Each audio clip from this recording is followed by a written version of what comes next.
Coucou, bienvenue dans ce nouvel épisode. Aujourd'hui, j'ai envie de parler d'un sujet qui est la peur de déranger, la peur d'être trop présente, trop bavarde, trop intelligente. Et c'est un sujet que je trouve très important et je me sens prête à l'aborder avec toi parce que j'ai fait des grosses avancées récemment. Allez, on en parle tout de suite.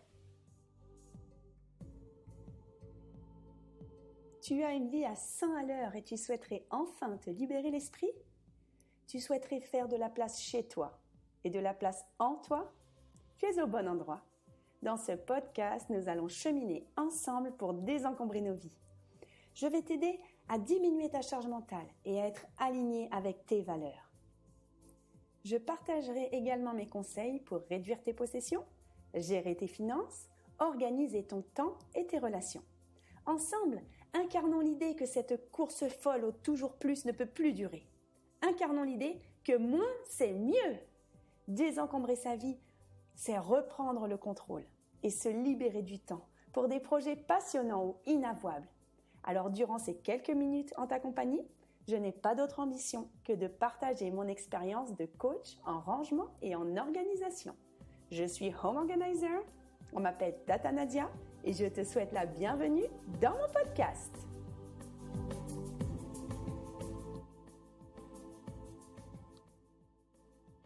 Me revoilà. Alors tout d'abord, désolée, j'ai la voix un petit peu cassée, mais ça va rajouter du charme et du piquant à cet épisode.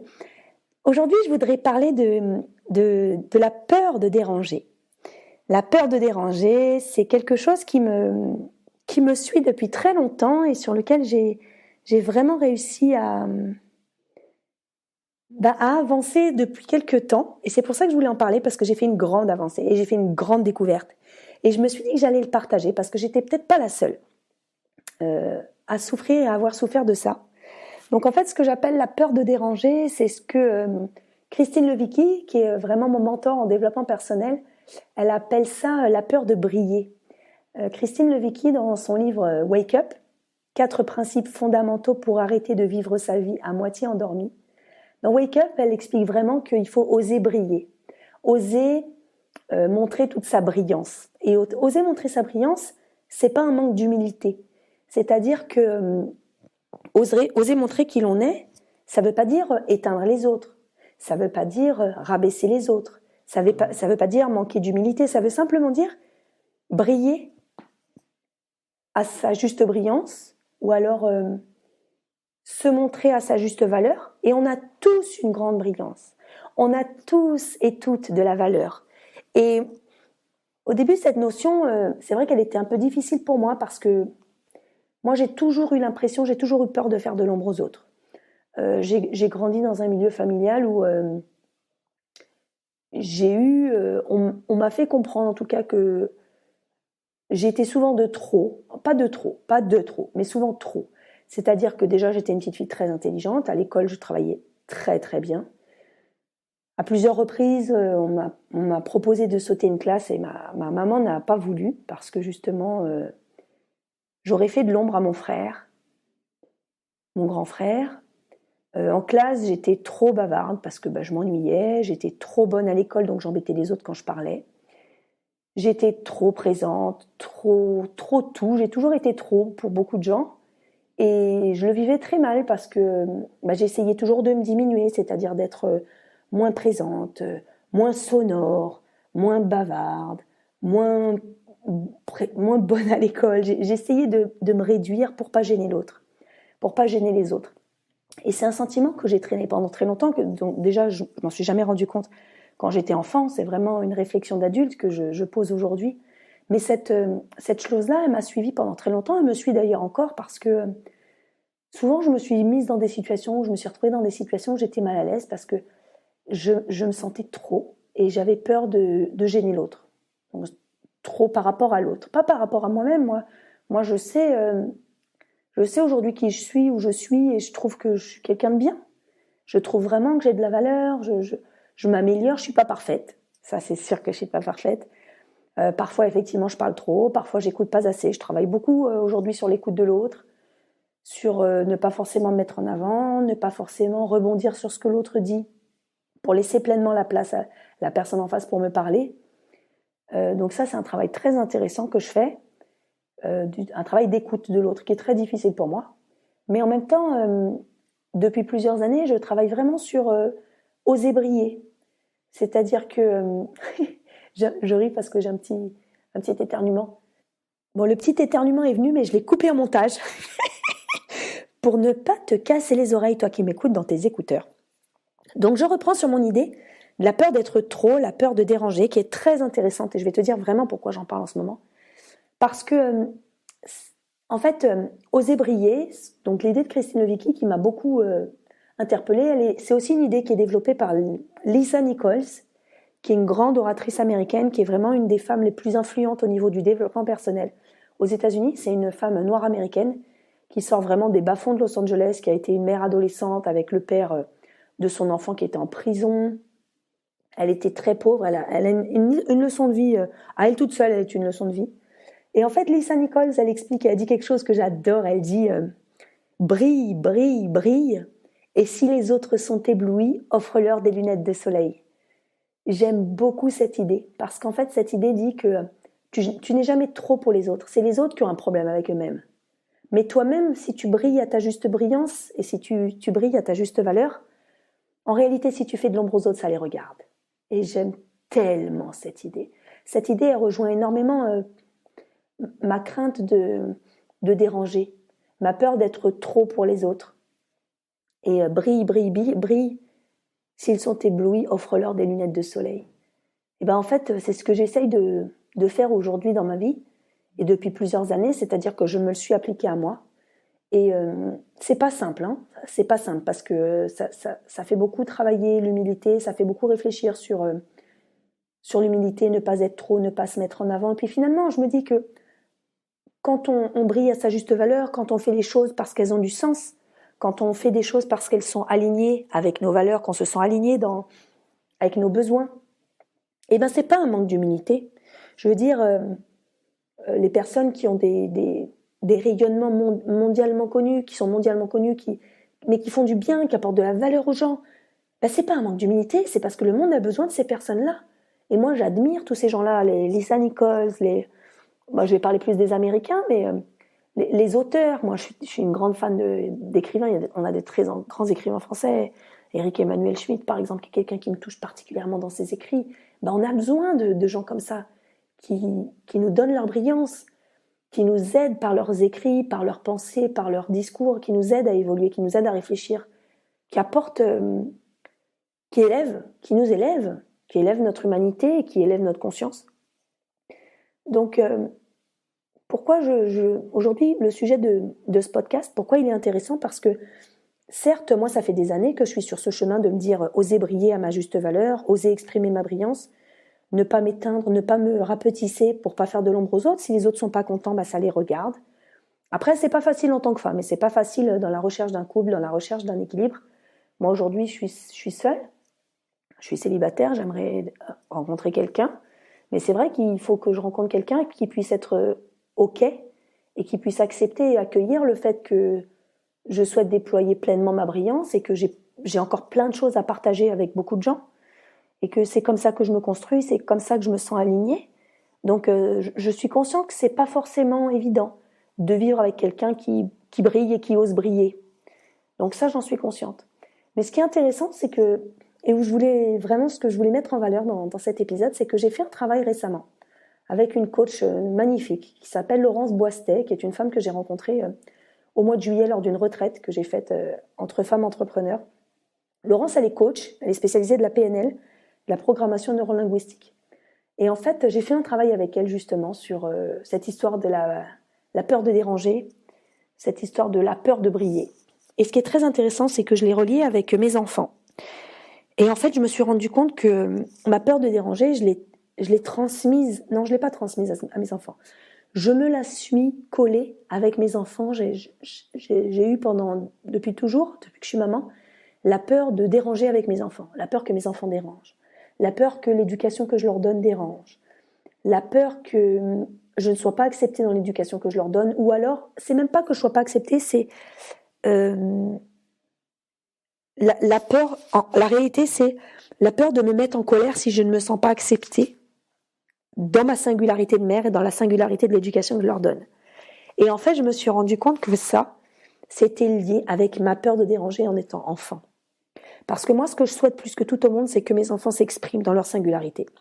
Ils s'expriment dans leurs talents, ils s'expriment dans leurs émotions, qu'ils s'expriment dans la communication, c'est-à-dire vraiment qu'ils s'expriment, qu'ils parlent, qu'ils disent ce qui les touche, ce qui leur plaît, ce qui ne leur plaît pas, tout en respectant autrui, tout en respectant l'autre, en respectant l'adulte, en respectant leurs camarades, en respectant leurs parents. Mais je ne veux pas qu'ils s'éteignent. Je ne veux pas qu'ils se sentent trop. Je ne veux pas qu'ils répriment leurs émotions, qu'ils répriment leurs paroles.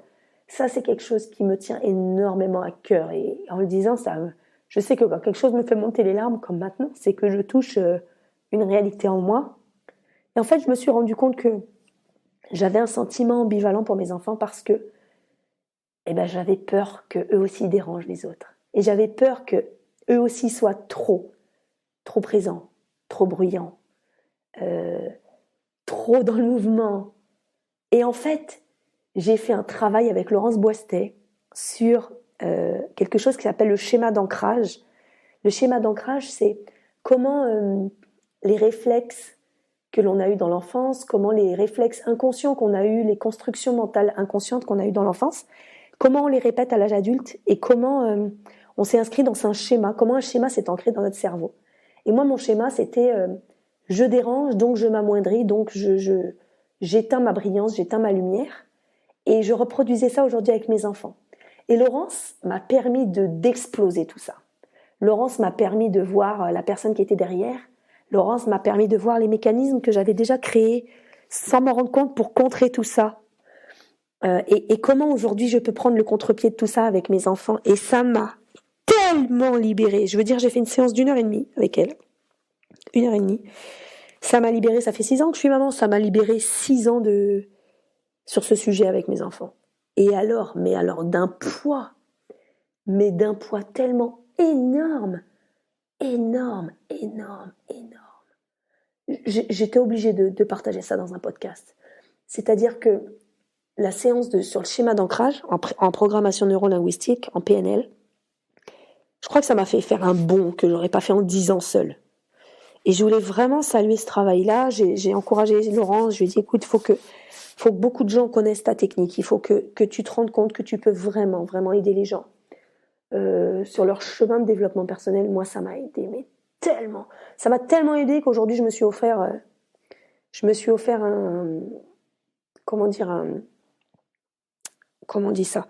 un programme qu'elle appelle un programme de suivi high ticket avec elle, où je vais avoir 10 sessions de travail en coaching avec elle, pour travailler sur beaucoup de sujets justement de développement personnel sur lesquels je travaille seule.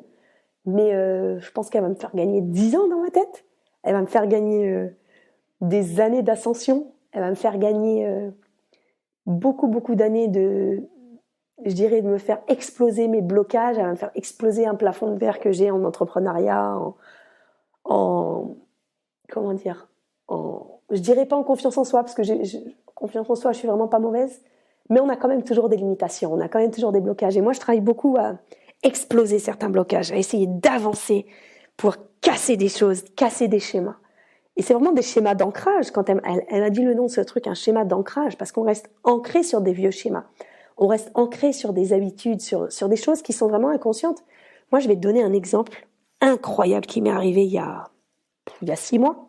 En fait, pour la naissance de mon fils, donc mon deuxième enfant, j'ai eu un accouchement traumatique, vraiment traumatique, pour lequel j'ai eu un suivi psychologique dans une unité mère-enfant de l'hôpital, pour lequel j'ai fait un travail psychanalytique, etc. Et j'ai pas réussi à me défaire de ce traumatisme de l'accouchement. Et la naissance de mon fils était restée jusqu'à récemment comme le pire jour de ma vie. Et en fait, c'était difficile pour moi d'associer la venue de mon fils au pire jour de ma vie. C'était pas possible. Je me disais, mais c'est pas normal. Mon fils, c'est un cadeau du ciel. C'est une des plus belles choses qui me sont arrivées dans ma vie. Je grandis avec lui. C'est vraiment mon trésor. Et pourtant, le jour où je l'ai mis au monde, le jour où il est venu au monde, c'est un événement traumatisant. Et je restais là-dessus. J'étais incapable de parler de mon accouchement. En tout cas, quand j'en parlais, je pleurais pendant des jours et des jours. Je vais pas expliquer forcément ce qui est arrivé, mais ça a été traumatisant. Et en fait, je me suis décidée à faire une séance de MDR. Donc, le MDR, c'est une séance ça mêle l'hypnose à la reprogrammation du cerveau entre le cerveau gauche et le cerveau droit. Ce sont des mouvements rapides de l'œil, des yeux qui sont faits pour ancrer un souvenir traumatique qui est resté dans la mémoire à court terme, pour essayer de le foutre dans la mémoire à long terme. Je dis vraiment le foutre parce que c'est un travail, pour moi c'est un combat. C'est-à-dire que rester bloqué sur un événement traumatique, paf, on arrive à le mettre dans la mémoire à long terme et que ça ne revienne plus nous hanter au quotidien.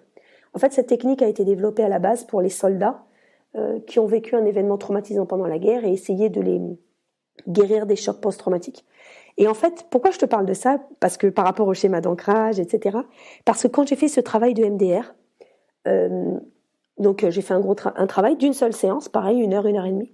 Normalement, il faut 1 à 10 séances pour le MDR, pour que ça fonctionne sur un événement précis traumatisant. Ça peut être un viol, un accident de la route, voilà. Il faut que ce soit un événement traumatique. Et en fait, quand j'ai travaillé sur le MDR, je me suis rendu compte que j'ai travaillé en transgénérationnel.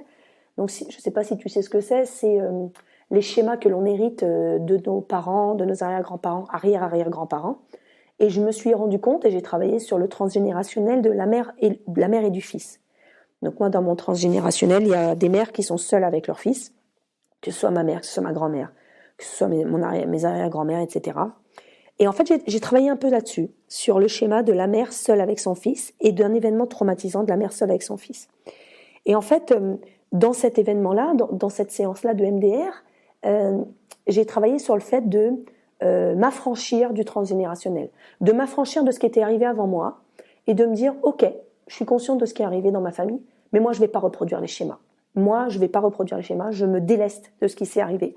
Et je suis peut-être la personne à même de couper les liens de souffrance qui sont arrivés avec mes ascendants, mes aïeux. On dit, alors il faut y croire, hein, que on reproduit de génération en génération, on reproduit les traumatismes souvent de sa famille, on reproduit les blessures de sa famille.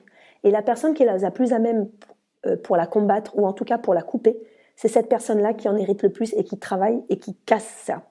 Et en fait, ce qui s'est passé le soir de la séance de MDR, c'est que j'ai fait un rêve dans lequel j'étais dans un avion avec mes 2 enfants et il y avait toute ma famille. Mais toute ma famille, il y avait mes parents, mes frères, mes arrière-grands-parents, mes grands-parents. On était tous dans un avion.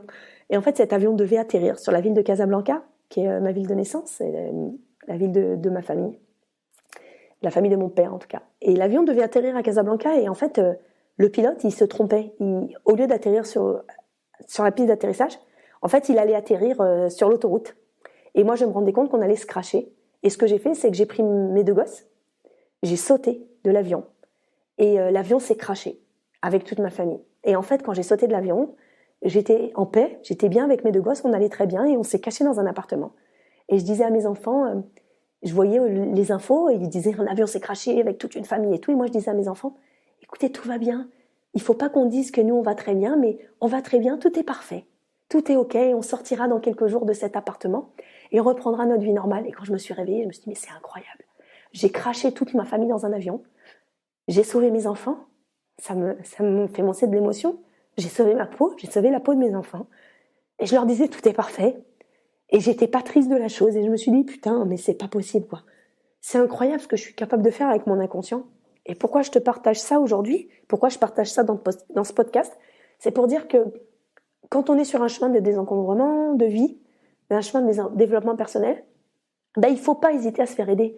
Moi, ça fait 20 ans que j'avance, ça fait 20 ans que je me fais aider et que j'arrive à résoudre des choses incroyables dans ma vie, que j'arrive à avancer sur mon chemin et que je suis super fière de moi. Je suis quand même super fière de faire des avancées comme ça. Et j'ai fait des psychothérapies, j'ai tout essayé, j'ai fait plein de choses, des thérapies brèves, des thérapies longues, et tout a toujours marché. Je suis pas contre les thérapies, il y en a qui disent les psys c'est nul et tout, c'est pas vrai. Moi j'ai résolu des choses énormes. Et là récemment, voilà, j'ai résolu des choses incroyables avec une séance de MDR et une séance de coaching sur le schéma d'ancrage. Donc j'espère que si tu ne l'étais pas encore, ça t'a convaincu qu'on arrive à avancer beaucoup plus vite quand on se fait accompagner. Et moi je ne cesse de me faire accompagner. Je trouve que c'est une des clés de la réussite, d'avancer sur soi, et de se connaître mieux et d'avancer plus en sérénité, je dirais. Donc voilà, j'ai résolu une grande partie de ma peur de déranger. Récemment, j'ai résolu une grande partie de ma peur de briller. Et je te souhaite de tout mon cœur de briller, briller, briller à ta juste valeur et à ta juste brillance. Et n'oublie pas que tu peux briller très fort. Et si les autres sont éblouis, tu n'auras qu'à leur offrir des lunettes de soleil.